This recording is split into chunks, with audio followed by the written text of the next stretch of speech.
Now, residents of Kampala and its suburbs are living in fear following a spate of armed burglars and robbers who attack people's homes at night.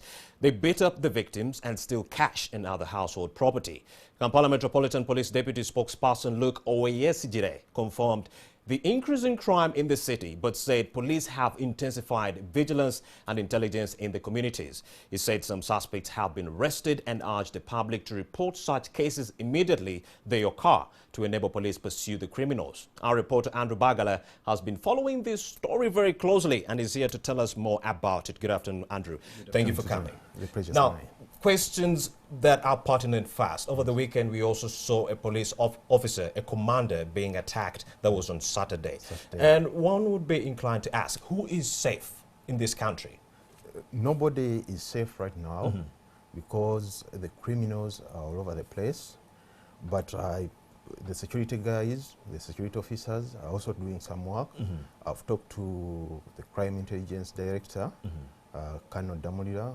He gave me a picture of what they're doing right now, and indeed they are doing some work. And you're convinced they are doing a good job? They are trying, but the areas that they have to cover are so many. Yes. Well, so many cases. So what should be done to deter crime in the city? One, we need an increase in the number of police officers. We have 43,000 police officers in the country. That is a ratio of 1 to 1,000 police officers. That is so small.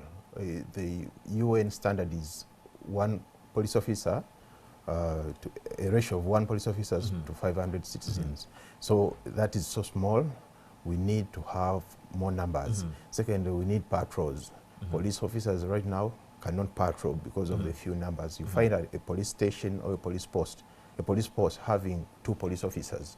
Now, they can't leave that space. And indeed, the president did order for UPDF to patrol some areas in the country, that is earlier this year. And there was, crime fell absolutely up to 0. But then they were pulled back in April and replaced by the LDUs. So, do you think we should bring back UPDF to handle the crime issue in the country? Largely, the UPDF, in my opinion, the UPDF shouldn't be brought back. They did good work. What they did was a short-term strategy. So, but we have to look at the long-term strategy, whereby we have more police officers on ground. They did it 20 years ago. They brought police soldiers on the streets. Crime decreased for a few months.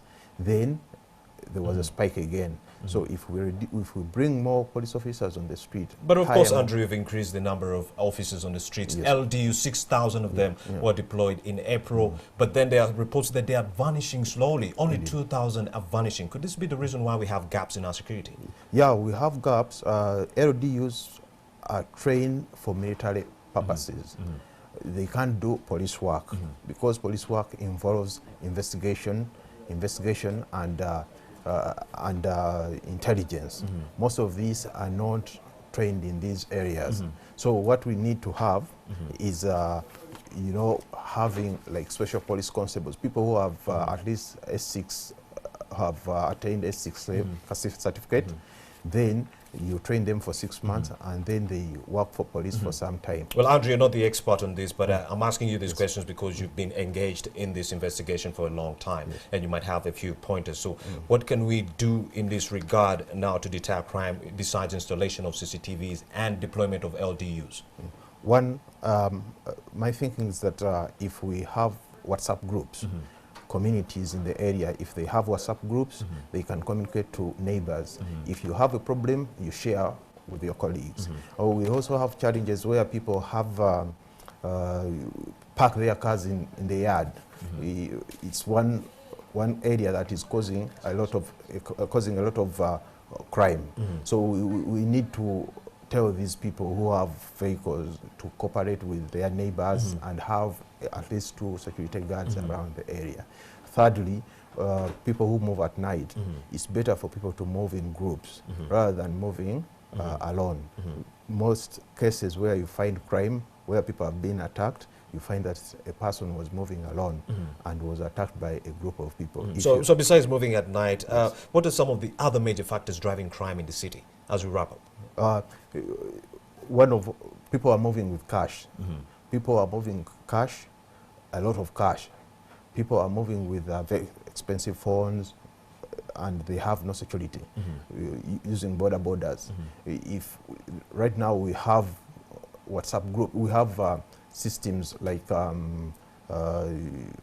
Safe Border and other systems that we can use, where you get a person, you know, if a person is transporting you to your home or to the workplace, you get a person you trust, a person who you track if you have a problem. So ideally, you're telling me the public has to be extremely vigilant in this regard. Indeed, yes. Andrew Bagala, thank you very much for having made the time to speak to us. Mine. That was Andrew Bagala. He is a crime journalist with the Daily Monitor. He's been working on this story. Thugs are raiding homes, so he was the best man to bring on this show to banter about this. I hope you did get one or few tips right there. You need to be vigilant with your own security. You're still watching NTV at 1. Let's take a break. We'll be right back.